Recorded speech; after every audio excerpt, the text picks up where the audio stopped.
चलिए आइए, कल मेरी आपकी बात हो चुकी थी चार्टर एक्ट के बारे में। आज मैं भाग 1 से लेकर के आगे तक चर्चा करूंगा, जितनी चर्चा क्लास में हो जाती है। कल मैंने आपको सभी चार्टर एक्ट, मैंने बोला कि भारत में संवैधानिक विकास चरणबद्ध तरीके से हुआ, धीरे धीरे, तो काफ़ी समय लगा इस चीज़ को। और मैंने कल पूरी बात कह दी आपको। भारत का संविधान बनकर तैयार हो गया 26 नवंबर 1949 को। 26 नवंबर 1949 को ये पूरी तरह तैयार हो गया। और इस संविधान सभा की जो आखिरी बैठक थी, संविधान सभा की जो आखिरी बैठक थी, वो आखिरी बैठक हुई थी 24 जनवरी 1950 को। जो आखिरी बैठक है वो कब हुई थी? 24 जनवरी 1950 को हुई थी। और इसी दिन इस जो संविधान है इस पर हस्ताक्षर किए। इस पर 284 लोगों के हस्ताक्षर हैं। इस पर टोटल 284 लोगों के क्योंकि उस दिन 284 लोग बैठक में थे। फाइनली जो बैठक हुई थी 24 जनवरी 1950 को। इस पर नेहरू जी के भी हस्ताक्षर हैं। इस पर डॉक्टर राजेंद्र प्रसाद के भी हस्ताक्षर हैं।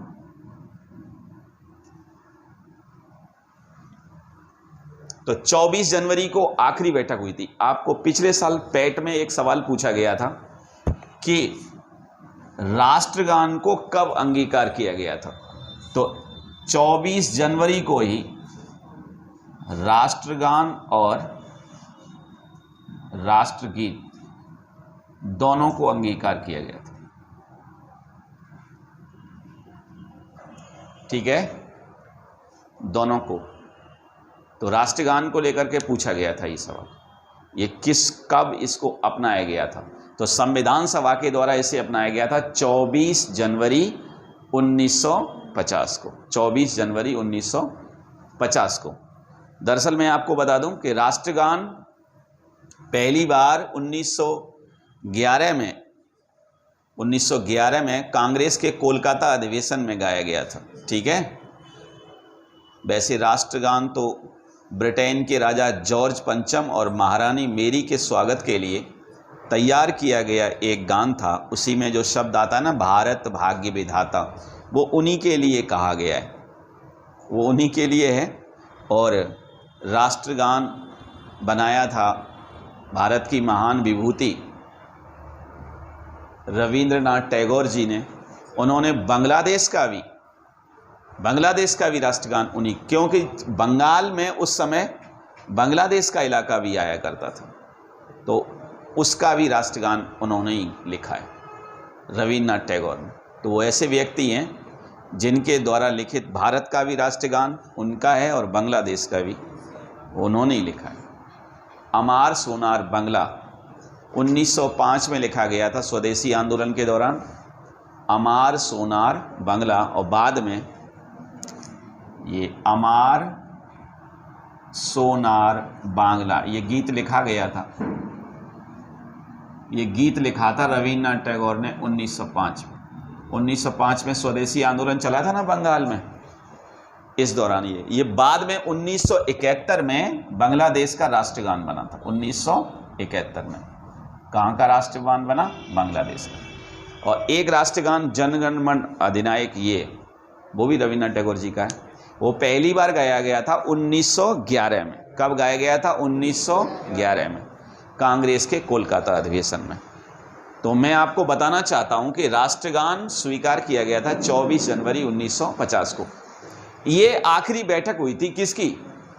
संविधान सभा की, 24 जनवरी 1900। इसके बाद संविधान पूरी तरह से लागू हुआ था 26 जनवरी 1950 में, पूरी तरह से लागू हो गया। लेकिन मैं आपको बताता हूं, ये बनकर जब तैयार हुआ ना 26 नवंबर 1949 को, इसी दिन इसकी ज़्यादातर धाराओं को लागू कर दिया गया था। तो आंशिक रूप से संविधान कब लागू हुआ था? आंशिक रूप से कब लागू हुआ? 26 नवंबर 1949 को। तीसरी बात मैंने कल आपको बताई थी कि संविधान में बहुत सारे उपबंध हूबहू 1935 के भारत सरकार अधिनियम से शामिल कर लिए गए। 1935 के भारत सरकार अधिनियम से, ठीक है। पूरी यात्रा मैंने आपको करा दी। अब संविधान बनकर तैयार हुआ, मैं आगे चलूं, मिटा दूं। अब मैं एक एक करके चलता हूं, संविधान का भाग एक लेता हूं। मैंने आपको ये भी कल बताए संविधान में कितने भाग हैं। संविधान जब बना तब मैंने आपको बताए थे, तब इसमें 22 भाग थे और 395 अनुच्छेद थे, और मैंने बताई इसमें 8 अनुसूचियां थी। मैंने कल ये आपको बता दी। अब मैंने ये भी बता दी, इसके बाद ये बढ़कर कितनी हो गई, 12 हो गई, ये भी बता दी। मैंने आपको बोला था 9वीं अनुसूची 1991 में शामिल हुई, ठीक है, प्रथम संविधान संशोधन के द्वारा। 10वीं अनुसूची 52वां संविधान संशोधन 1985 के द्वारा शामिल हुई। 11वीं 73वां संविधान संशोधन अधिनियम 1992 में ये विधेयक तैयार हुआ, पास हुआ, और 93 से ये लागू हुआ। तो 11वां 73वें के द्वारा और 12वां 74। अब कितनी हो गई अनुसूचियां, 12 हो गई। एक दिन में आपको ये याद भी करवा दूंगा, ठीक है, 12 हो गई। और ये अनुच्छेद भी बढ़कर कितने हो गए, 470 के आसपास हो गए, ठीक है। आप 450 भी मान सकते हैं। मैं आपको फिर बता रहा हूं कि ये अनुच्छेद इसके बाद नहीं है, ये 395 के अंदर ही शामिल किए गए हैं विभिन्न क्लॉज बना करके, ठीक है। जैसे अनुच्छेद 21 था पहले, उसमें 21A जोड़ा गया है, ठीक है, जैसे तो उसी के अंदर शामिल किए गए हैं। तो 395 से ऊपर नहीं है, 396, 97 ऐसे गिनती नहीं है इसकी।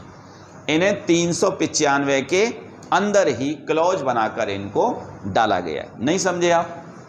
जैसे मान लीजिए कोई अनुच्छेद 31 है तो 31, हालांकि ये खारिज हो चुका है, तो मान लीजिए 32 है तो इसके अंदर और शामिल किया गया है तो A बना दिया, फिर 32B बना दिया इसी के अंदर, तो ये रहेगा कितना, 32 ही रहेगा, ठीक है ना। तो ऐसे करके ये शामिल किए गए हैं। तो ये कितने हो गए लमसम, 470 के। तो ये अभी वैसे संख्या में 395 ही माने जाते हैं। ऐसे ये भाग हैं, भाग भी ऐसे बढ़कर 25 हो गए। मैंने बोला था कल पुलिस में ये सवाल आया था, तो कितने भाग हैं, ये 25 ही सही माना उन्होंने। 25 भी ये कैसे बढ़े हैं, इन्हीं भागों में क्लॉज बना करके इनको आगे बढ़ाया गया। जैसे भाग 4 का, 4 तो था ही पहले से, और भाग 4 का जोड़ा गया, तो एक जुड़ गया ना, एक भाग, ठीक है ना, और उसमें क्या रख दिए, मूल कर्तव्य क्या रख दिए। ऐसे ही 9A जोड़ दिया, 9B जोड़ दिया, तो इस तरह से बढ़े। तो ये 25। तो मैं अब बात करता हूं भाग 1 की, आज से मैं शुरू करता हूं। भाग 1 संविधान के भाग 1 में है, संविधान के भाग 1 में है संघ और उसका राज्य क्षेत्र, संघ और उसका राज्य क्षेत्र, ठीक है। भाग 1 में क्या है, संघ और उसका राज्य क्षेत्र। इस भाग में पहली बात तो यह है कि जो अनुच्छेद हैं वो अनुच्छेद हैं 1 से लेकर 4 तक। 1 से लेकर कहां तक हैं, 4 तक। 1 से लेकर 4 तक कौन से भाग में, भाग 1 याद रहेगा। इसमें क्या है, संघ और उसका राज्य क्षेत्र। अब मेरी बात सुनिए, संघ का मतलब है संघ का नाम क्या होगा। तो संघ का नाम भारत या इंडिया होगा, लिखा है।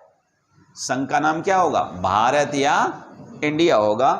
और उसका राज्य क्षेत्र, इसमें कितने क्षेत्र हैं, कितने सामान्य राज्य हैं और कितने संघ राज्य हैं। तो मैं अभी आपको चर्चा कर देता हूं। जो अभी हैं उनको, अभी हैं 28 राज्य और 8 केंद्र शासित प्रदेश। 28 राज्य और 8 केंद्र शासित प्रदेश और एक संघ है, ठीक है ना। और संघ का नाम क्या होगा, भारत या इंडिया। कुछ भी चीज़ छूटनी नहीं चाहिए।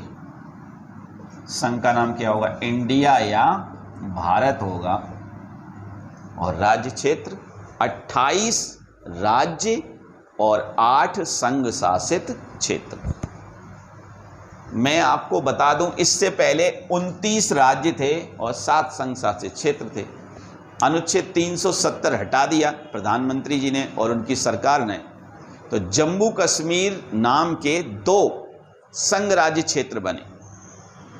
जम्मू कश्मीर से बने 2 संघ राज्य क्षेत्र, कौन कौन से, एक जम्मू कश्मीर और एक लद्दाख, ठीक है ना। तो अब 7 थे, 7 की जगह कितने हो गए, 9 हो गए कि नहीं। और यहां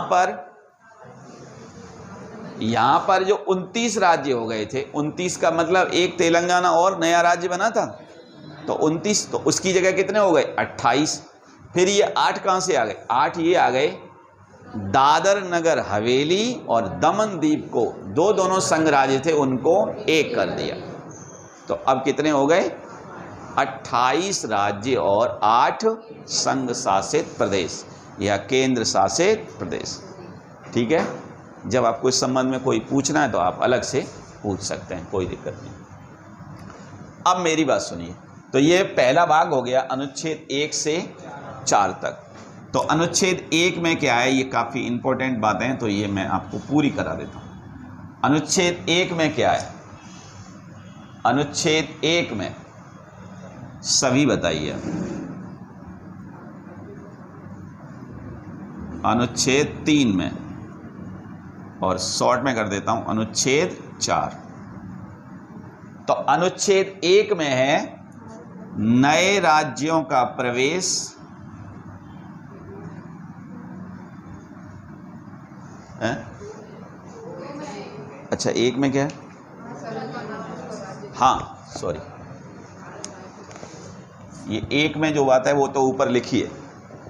अनुच्छेद 1 में जो ऊपर है संघ और उसका राज्य क्षेत्र, ये तो ऊपर लिखा है। दूसरे में है नए राज्यों का प्रवेश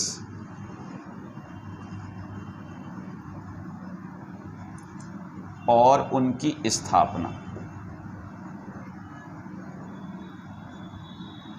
तीसरा है विद्यमान राज्यों की सीमा नाम में परिवर्तन करने वाला विधेयक।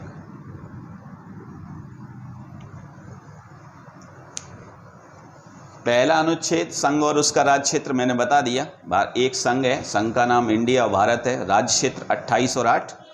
दूसरा कहता है नए राज्यों का प्रवेश और स्थापना। नए राज्यों का जो प्रवेश है वो कौन कर सकता है, भारत की संसद करेगी। भारत की जो संसद है वो चाहे तो 2 या 2 से अधिक राज्यों को मिलाकर एक राज्य बना सकती है। वो चाहे तो किसी राज्य के किसी एक भाग को दूसरे राज्य के साथ मिलाकर एक नया राज्य बना सकती है। वो चाहे तो कई राज्यों में से थोड़ा थोड़ा भाग निकालकर एक और नए राज्य का गठन कर सकती है। तो नए राज्य के प्रवेश और स्थापना से संबंधित प्रावधान कहाँ पर है, अनुच्छेद 2 में। ठीक है, और अनुच्छेद 3 में क्या है, जो भी विद्यमान राज्य हैं पर उनमें से कोई क्षेत्र लेना है, अगर उनके नाम में भी परिवर्तन करना है, नाम में भी परिवर्तन करना है तो कौन करेगी, भारत की संसद। ठीक है, कौन करेगी, भारत की संसद। और अनुच्छेद 4 में क्या है कि जो 2 और 3 में चेंजिंग की जाएगी वो 4 में देखे जाएंगे। मतलब पहली अनुसूची और दूसरी अनुसूची, पहली अनुसूची और चौथी अनुसूची में किए गए संशोधन। सही, ये दूसरी और तीसरी अनुसूची है, नहीं पहली अनुसूची, पहली और चौथी है, लेकिन इसमें यह है कि ये अगर एक बार ये सिविल में आया था सवाल कि नए राज्यों के प्रवेश या स्थापना से संबंधित कौन सा अनुच्छेद करता है, तो ये अनुच्छेद 2 और 3 मिलाकर जब पढ़े जाते हैं तब ये हो पाता है। लेकिन ये है पहली अनुसूची में और ये चौथी अनुसूची, इसमें संशोधन होगा तभी ये काम हो सकता है। ठीक है ना। पहली अनुसूची में क्या है? पहली अनुसूची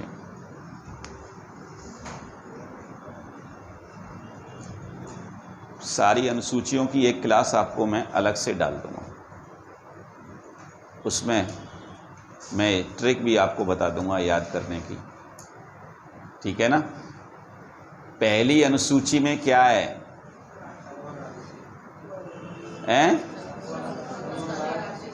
है कि नहीं? अब कोई राज्य बढ़ेगा तो संशोधन करेंगे आप के नहीं? तो वही तो संशोधन आएंगे, वो भी तो।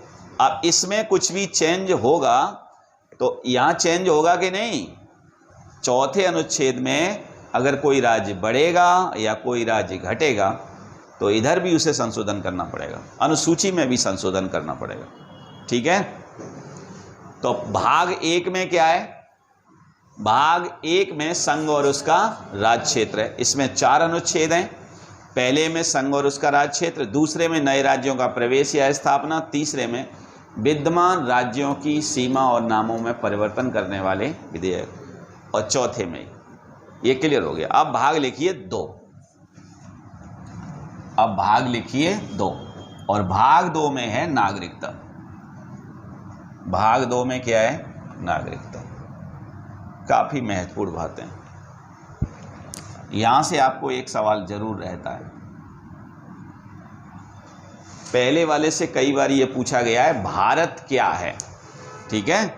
तो जो पहला भाग है तो उसमें एक शब्द है कि भारत राज्यों का संघ है। ये ध्यान रखना आप, ये कई बार एसएससी में भी पूछा गया। भारत क्या है? तो भारत जो है राज्यों का संघ है।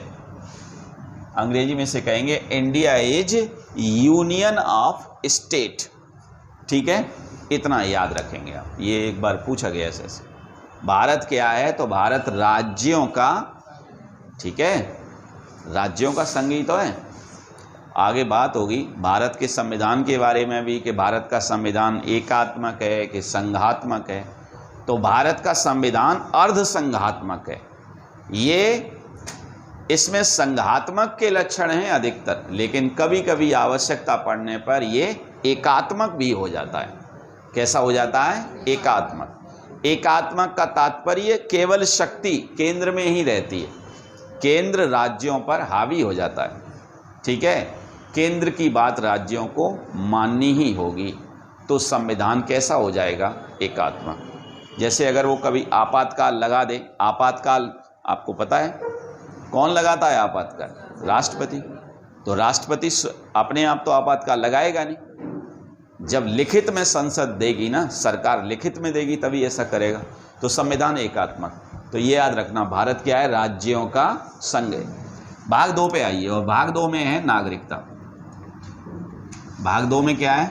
नागरिकता। अब आप ध्यान रखें, सबसे पहले ये पूछा जाता है भारत में नागरिकता किस प्रकार की है। तो आप बता दें भारत में एकल नागरिकता का प्रावधान है। भारत में कैसी नागरिकता है?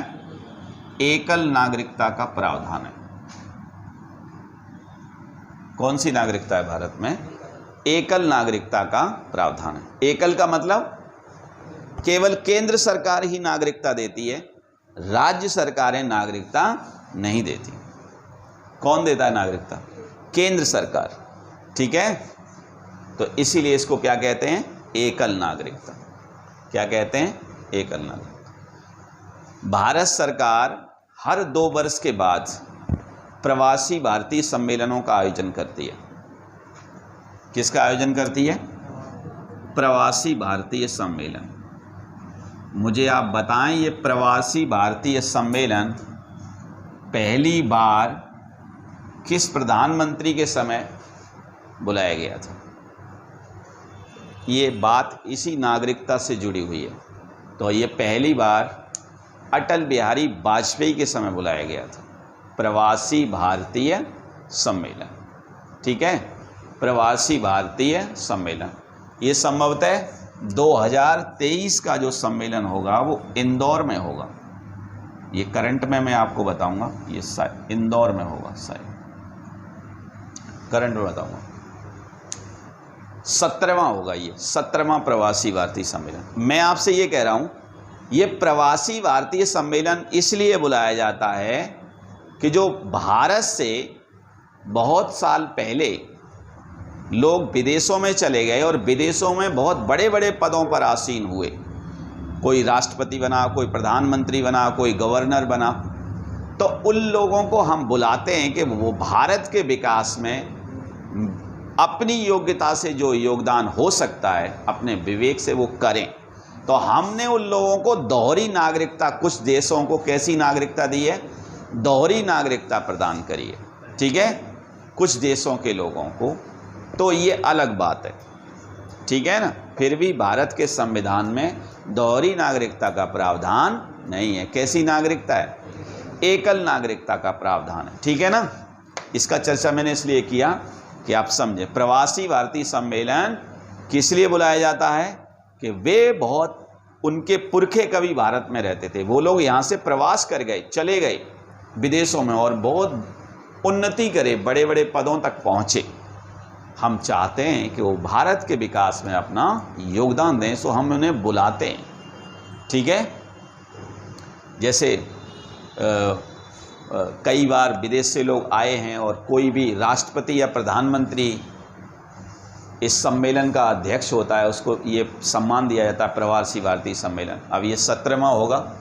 इससे पहले 16वां सम्मेलन संभवतः काशी में हुआ था, बनारस में। कहाँ पे हुआ था? वाराणसी में हुआ था। तो बताएं पहला सम्मेलन कब हुआ? प्रवासी भारतीय सम्मेलन, पहला प्रवासी भारतीय सम्मेलन कब हुआ? अच्छा, ये भी मुझे बताएं, प्रवासी भारतीय सम्मेलन क्यों मनाया जाता है? दरअसल 9 जनवरी 1915 को महात्मा गांधी आए थे। महात्मा गांधी आए थे कहाँ से? दक्षिण अफ्रीका से वापस आए थे। दक्षिण अफ्रीका से वापस आए थे महात्मा गांधी जी, जनवरी 1915 में वापस आए थे।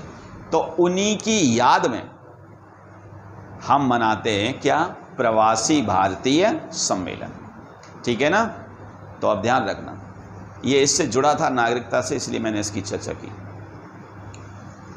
तो प्रवासी भारतीय जो सम्मेलन है, उसमें कुछ देशों के लोगों को, कुछ देशों के नागरिकों को दोहरी नागरिकता हम देते हैं। फिर भी हमारा संविधान किस प्रकार की नागरिकता का प्रावधान करता है? एकल नागरिकता का। ठीक है ना, भारत में दोहरी नागरिकता का प्रावधान नहीं है। ठीक है ना, हाँ, कुछ खास लोगों के लिए। हम अपने पड़ोसियों को नहीं देते ये सुविधा, नहीं तो इसी के बहाने वो देश में घुस बैठेंगे।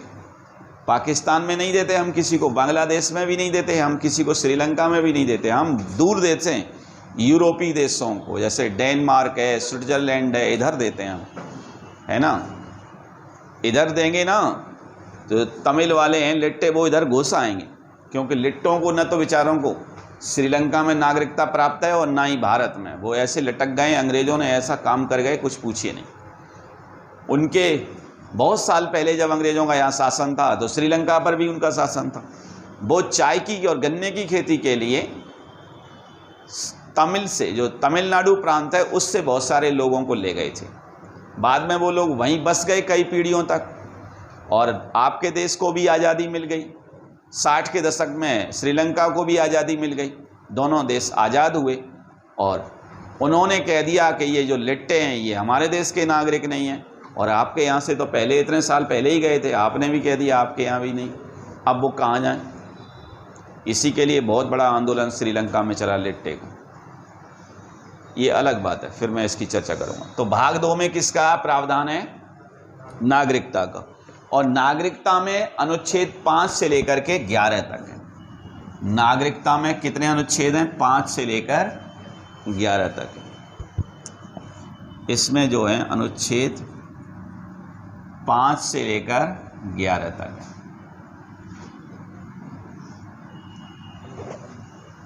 ठीक है, अनुच्छेद 5 से लेकर 11 तक। इसमें सबसे महत्वपूर्ण जो है वो अनुच्छेद 11 है। सबसे महत्वपूर्ण कौन सा है? अनुच्छेद 11 है। और अनुच्छेद 11 कहता है संसद को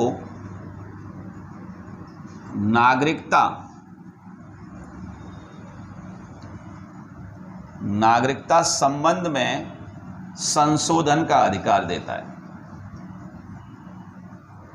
संसद को नागरिकता के संबंध में संशोधन का अधिकार देता है। अनुच्छेद 11, इसमें 5 है तो 6 है।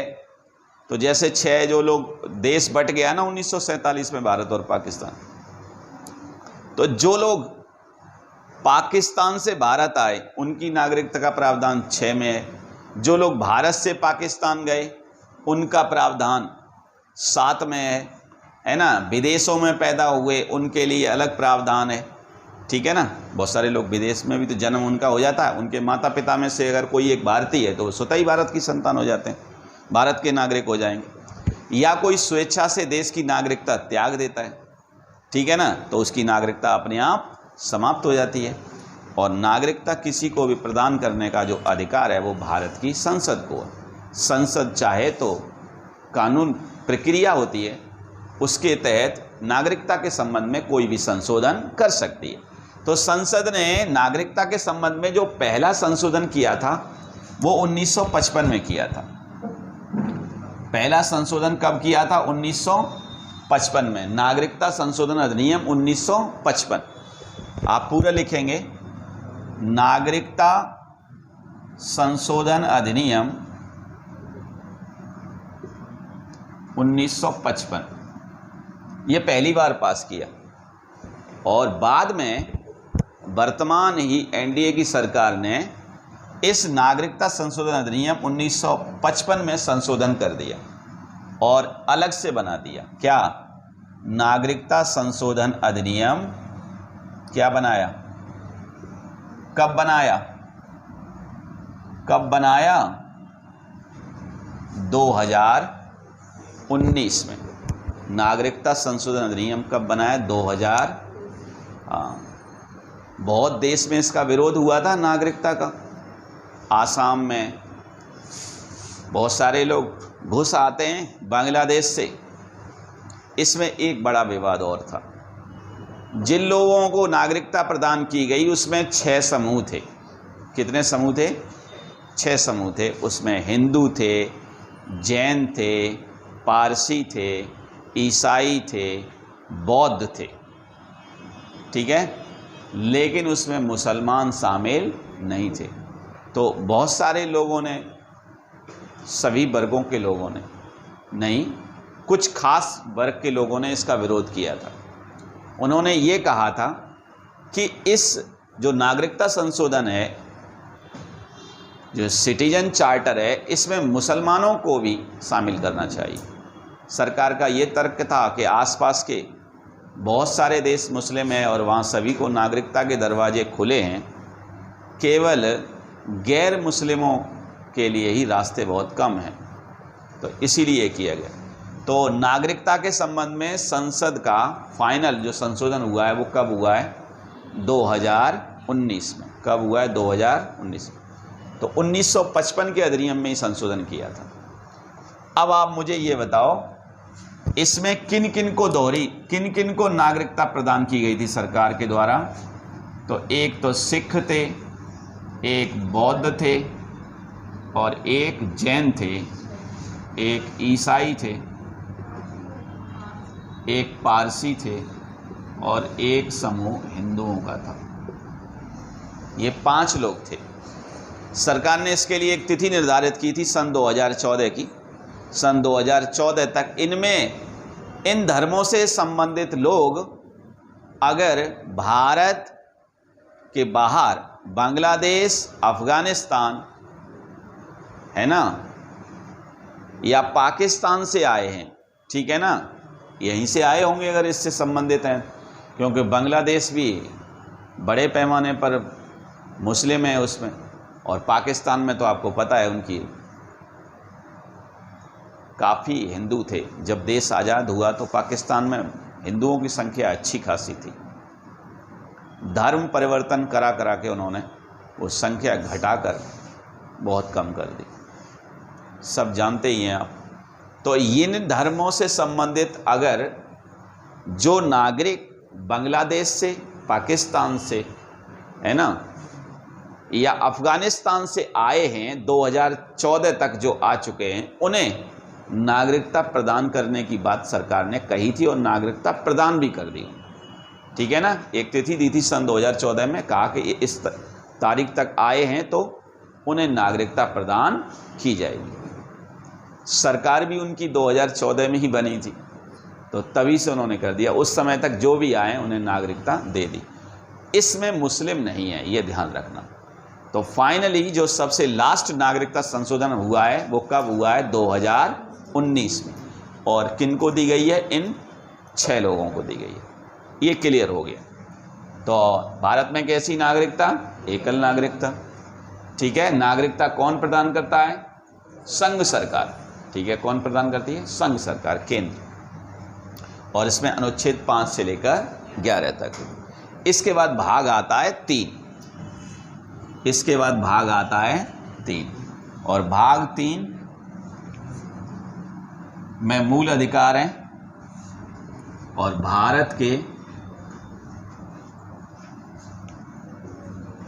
नागरिकों के लिए सबसे महत्वपूर्ण बात,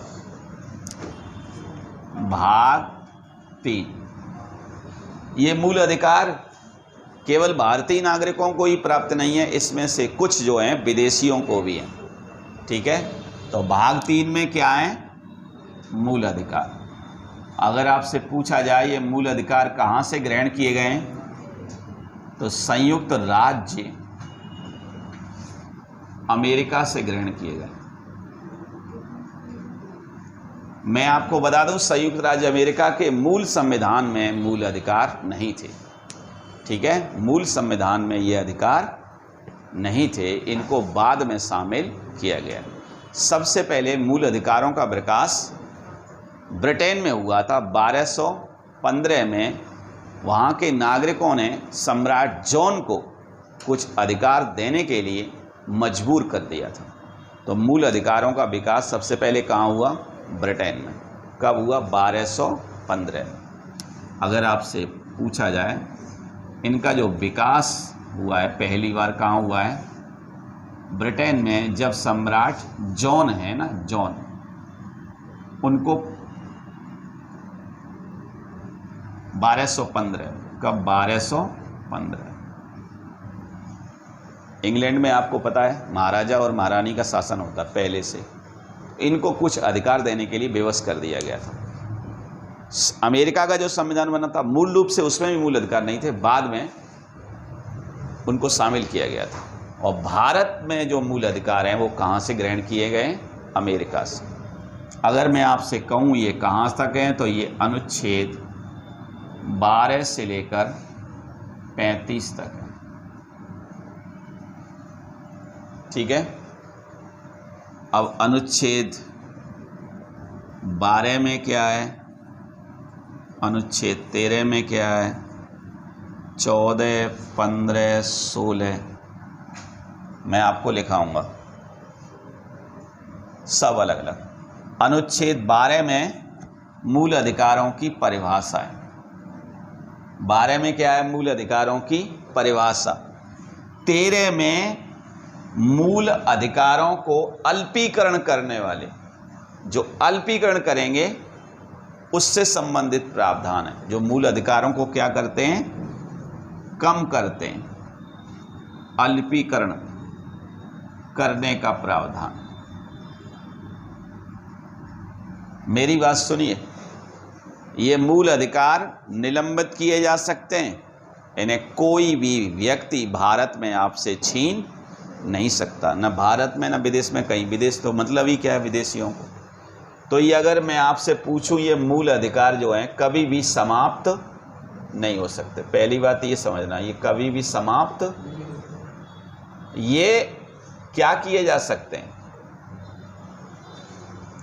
क्या किए जा सकते हैं, इन्हें कुछ समय के लिए क्या किया जा सकता है, स्थगित किया जा सकता है। स्थगित शब्द सही नहीं है, अभी बोला था मैंने आपको, निलंबित किया जा सकता है। शब्दों का चुनाव ठीक से करिए। मूल अधिकारों को निलंबित किया जा सकता है, और इन्हें निलंबित कौन कर सकता है? भारत का राष्ट्रपति।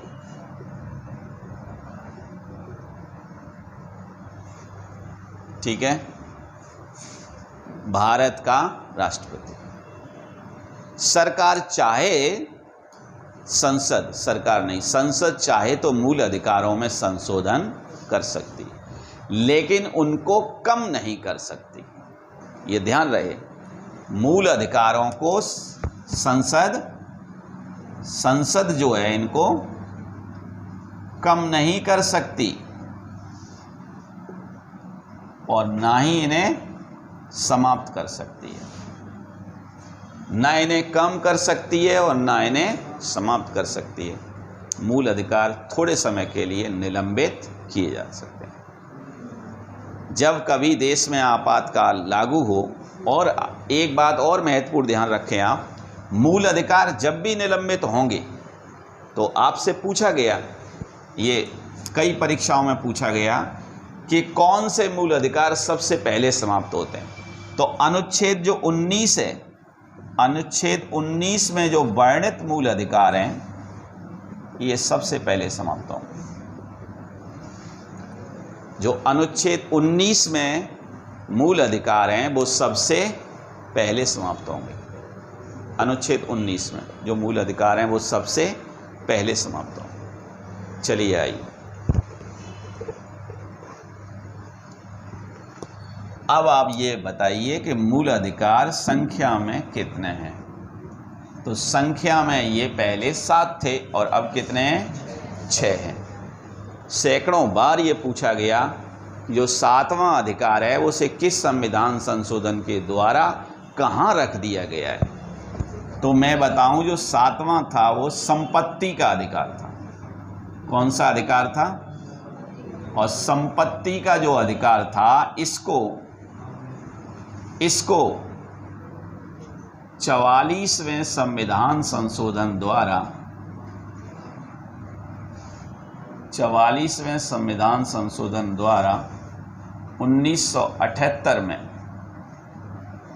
मूल अधिकार से हटाकर विधिक अधिकार बना दिया।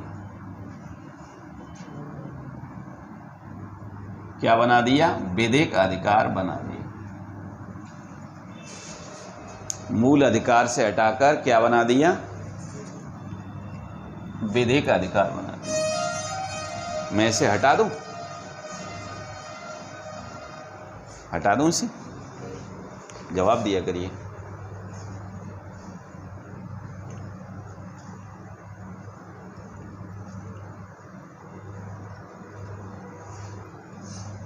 मूल अधिकार से क्या बना दिया इसे? विधिक अधिकार। किस संविधान संशोधन के द्वारा? किस संविधान संशोधन के द्वारा? 44वां संविधान संशोधन अधिनियम 1978 के द्वारा। अब मेरी बात सुनिए आगे की। कई बार ये पूछा गया ये कहाँ रखा गया, तो ये था कहाँ? सबसे पहले तो भाग बताइए। भाग 3 में था और ये पहुंचा दिया भाग 12 में। कहाँ पहुंचा दिया? भाग 12 में पहुंचा दिया। और अनुच्छेद भी इसका चेंज करके लिख दिया, अनुच्छेद 300A, 300 का। ठीक है ना? 300, मैंने बोला ना बहुत सारे अनुच्छेद ऐसे ही अनुच्छेद ऐड हुए हैं। तो पहले 300 तो था ही, एक और उसमें रखा तो उसे क्या कर दिया? 300 का, है ना? और कोई रखेंगे तो 300 खा या ABCD, है कि नहीं? लेकिन है कौन सा? ये 300 ही रहेगा। इसी में ऐड होंगी जब चीज़ें ऐड होंगी, इसीलिए अनुच्छेदों की संख्या बढ़ती जा रही है। लेकिन 395 के अंदर ही रहेगी वो, ठीक है। हाँ, 395 के अंदर ही रहेगी। ये याद रहेगा। किस भाग में रखा? 12 भाग में रखा। किस संविधान संशोधन के द्वारा? 44वें के द्वारा।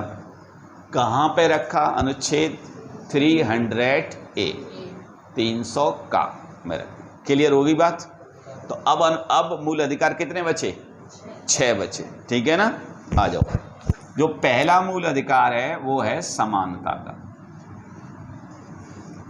पहला मूल अधिकार कौन सा है? समानता का अधिकार। कहीं कहीं ये समता का अधिकार भी रखा रहता है, कहीं कहीं इसमें 2 टर्म है, उनको आपको समझना। इसमें एक तो है विधि के समक्ष समता, इसमें एक है विधि के समक्ष समता, और इसमें दूसरा है विधियों का समान संरक्षण। 2 बातें आपको समझनी है। विधि माने होता है कानून। कानून के समक्ष हम सब कैसे हैं? समान। विधि कानून के समक्ष भारतीय और विदेशी, जो भारत के हैं उन्हें नागरिक कहेंगे, ठीक है ना, और जो विदेशी हैं उन्हें मैं व्यक्ति कहूँगा, ठीक है, कोई दिक्कत तो नहीं। तो नागरिक और व्यक्ति कानून के समक्ष कैसे हैं? समान है। तो ये होती है विधि के समक्ष समता। कैसे समझोगे आप? जैसे अगर किसी ने चोरी की है, चोरी की किसी ने, अब चोरी के लिए एक चोरी हुई, कासगंज में एक चोरी हुई, दिल्ली में, है कि नहीं? तो जितना दंड चोरी के लिए यहाँ मिलेगा, जितना दंड यहाँ मिलेगा, ये हो सकता है अलग अलग राज्यों में अलग अलग अपराधों के लिए अलग अलग व्यवस्था होती है। जैसे कुछ राज्यों में अपराधों की प्रवृत्ति अलग प्रकार की होती है, पर एक ही राज्य में अगर ये अपराध होता है, एक ही राज्य में, उत्तर प्रदेश के ही नहीं 2 जिलों में एक विदेशी भी चोरी करता है, एक भारतीय भी चोरी करता है, दोनों के खिलाफ बराबर सजा होगी, दोनों की बराबर होगी। ऐसा नहीं है कि वो विदेशी है तो उसके लिए ज़्यादा सज़ा का प्रावधान हो, ठीक है, ऐसा नहीं है। थोड़ा सा तो विदेशी के लिए भी उतनी सज़ा और भारतीय के लिए भी उतनी सज़ा। तो इससे कहते हैं विधि के समक्ष समता, ठीक है, विधि के समक्ष समता। कानून की नज़र में भारतीय और विदेशी एक जैसे, ठीक है। अब है विधियों का समान संरक्षण। अब कुछ लोग विशेष पदों पर हैं, जैसे राष्ट्रपति है, राज्यपाल है, सांसद हैं, ठीक है ना, और एक आम आदमी आप हैं। तो सबके लिए क्या कानून एक जैसा होगा? राष्ट्रपति जब निकलेगा यहाँ से तो रोड बंद हो जाएंगी। एक सेकंड,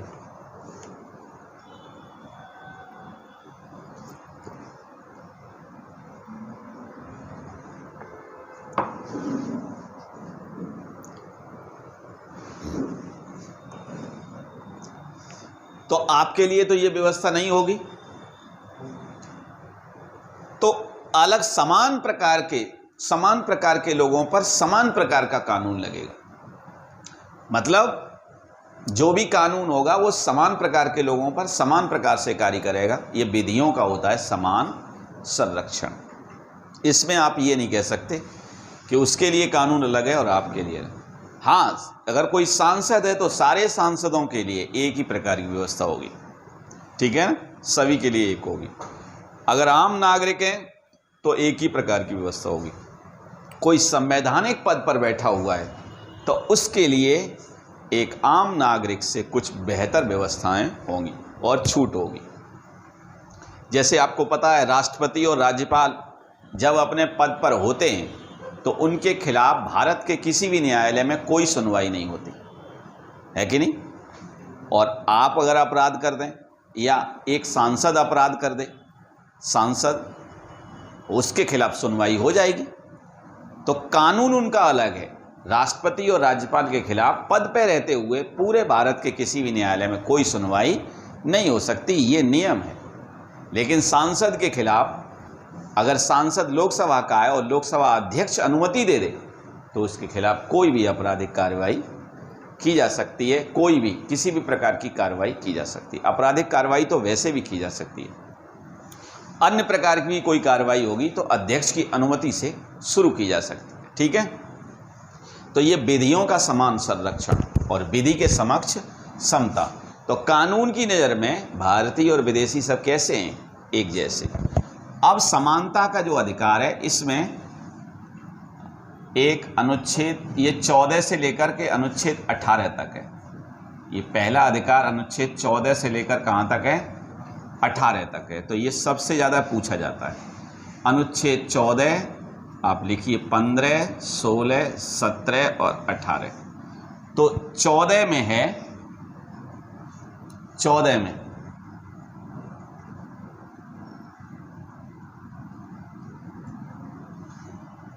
विधि के समक्ष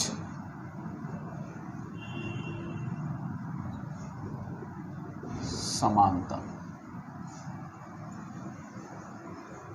ठीक है, अनुच्छेद 14 क्या है? 15 कहता है धर्म, मूल वंश, जाति, लिंग, जन्म स्थान के आधार पर विभेद नहीं होगा।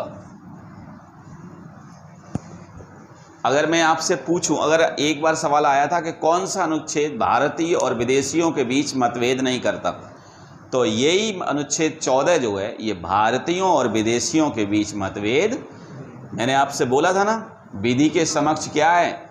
समानता है। कानून की नज़र में भारतीय और विदेशी कैसे हैं? एक जैसे। तो ये भारतीयों के बीच और विदेशियों के बीच कोई भी फर्क नहीं करता। 15 कहता है धर्म, मूलवंश, जाति, लिंग, जन्म स्थान, इसके आधार पर किसी के साथ भी कोई विभेद नहीं किया जाएगा।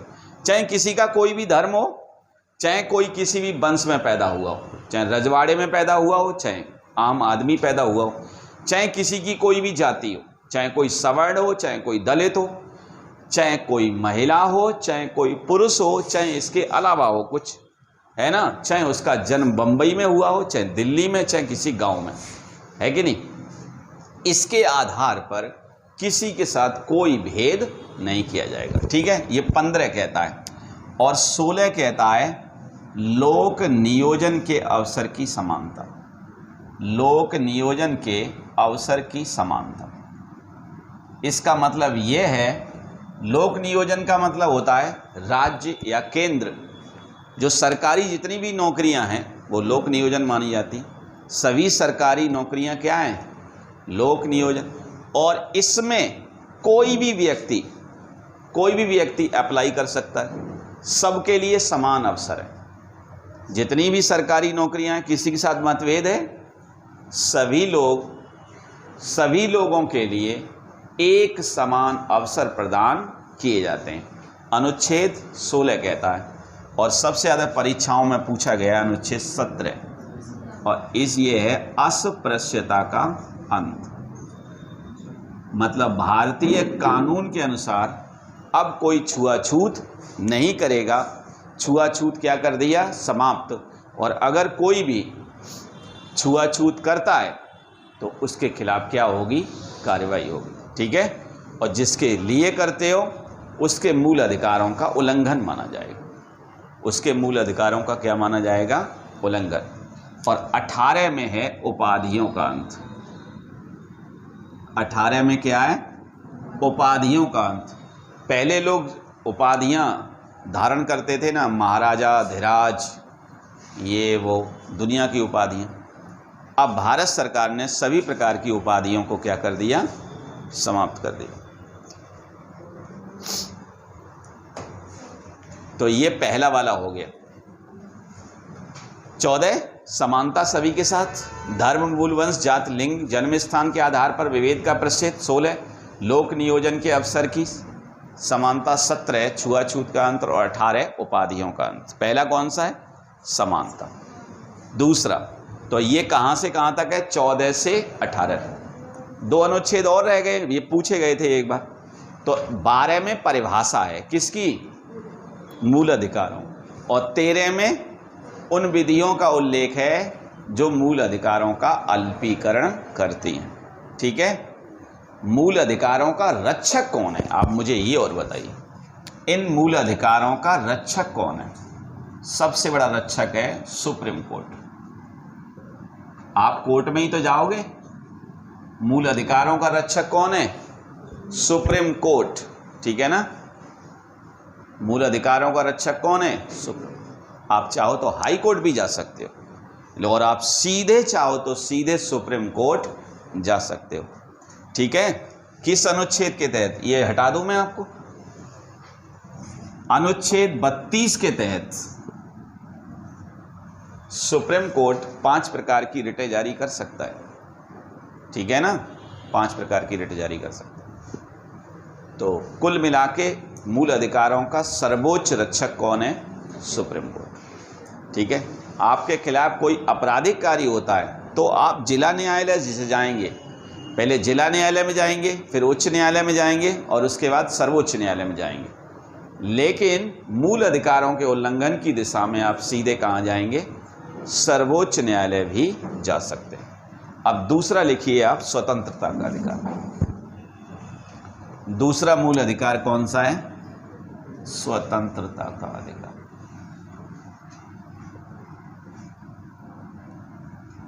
और ये है अनुच्छेद 19 से 21 तक।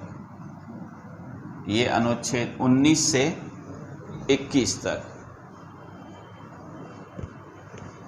ये अनुच्छेद 19 से 21 तक कौन सा?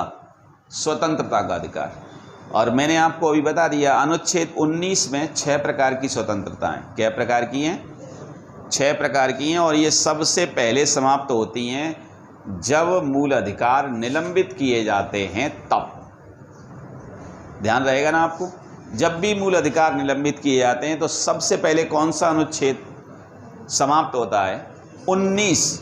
और अगर मैं कहूं कि कौन सा अनुच्छेद ऐसा है जो कभी समाप्त होता ही नहीं है, तो अनुच्छेद 21, जिसमें प्राण और दैहिक स्वतंत्रता का, वो कभी भी समाप्त नहीं होता। मैं आपको ये भी बताऊं, 22 भी समाप्त नहीं होता है। ठीक है, अपराधियों को दोष सिद्धि के संबंध में संरक्षण प्रदान करता है कौन सा अनुच्छेद? 22। तो अनुच्छेद 19 और अनुच्छेद 19 बहुत पूछा गया है परीक्षा में। और अनुच्छेद 19 में कितने प्रकार की स्वतंत्रता है? 6 प्रकार की स्वतंत्रता।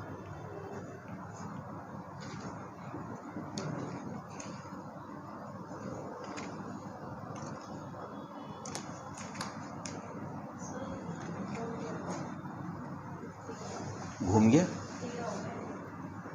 ठीक करो उसे।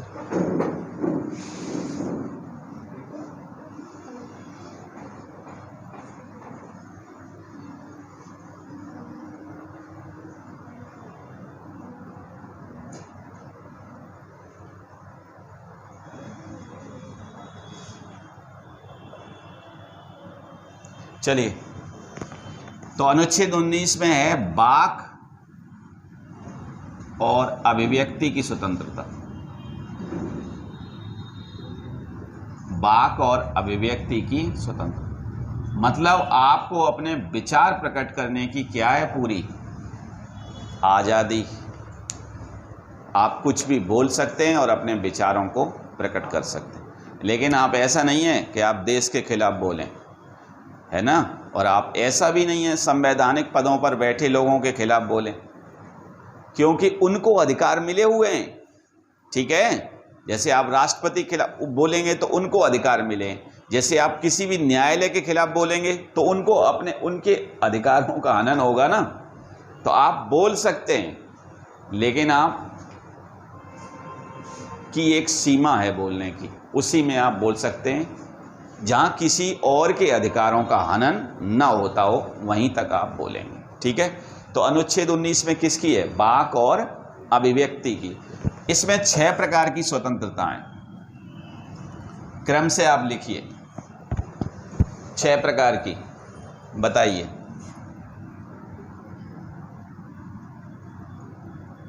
आप शांतिपूर्ण कहीं पर भी क्या कर सकते हैं, सम्मेलन कर सकते हैं। आप चाहें तो कोई भी संघ या पार्टी बना सकते हैं। आप चाहें तो कहीं पर घूमने जा सकते हैं। आप चाहें तो कहीं पर बस सकते हैं, बस मतलब निवास कर सकते हैं। और आप चाहें तो कोई भी व्यापार या आजीविका अपना सकते हैं, कोई भी व्यापार। और एक कौन बचा,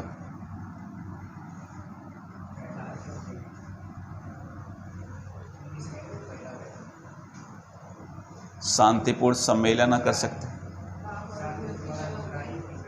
अच्छा, ये हाँ, ये जो पहला है, ये पहला वाला, इसको 6 नंबर कर देता हूँ।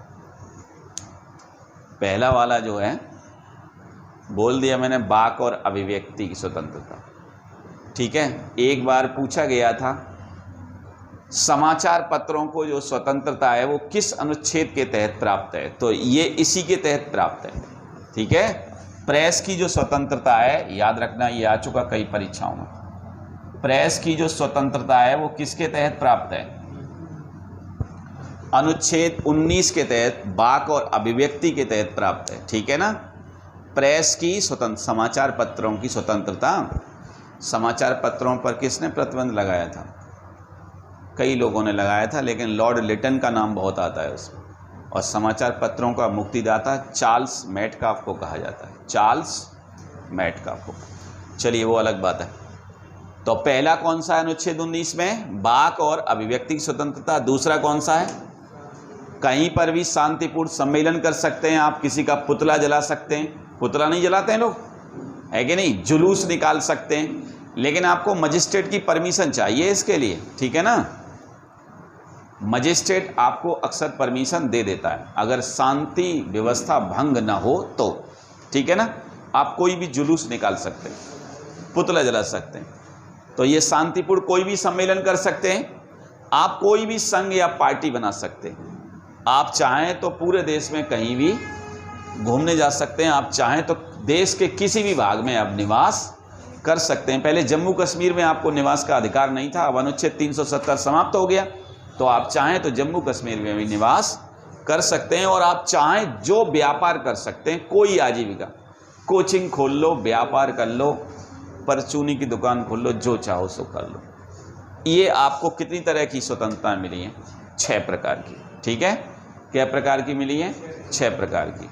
और तीसरा वाला जो मूल अधिकार है, 2 हो गए, और तीसरा वाला जो मूल अधिकार है वो है शोषण के विरुद्ध रक्षा का अधिकार। तीसरा कौन सा है, शोषण के विरुद्ध रक्षा का अधिकार।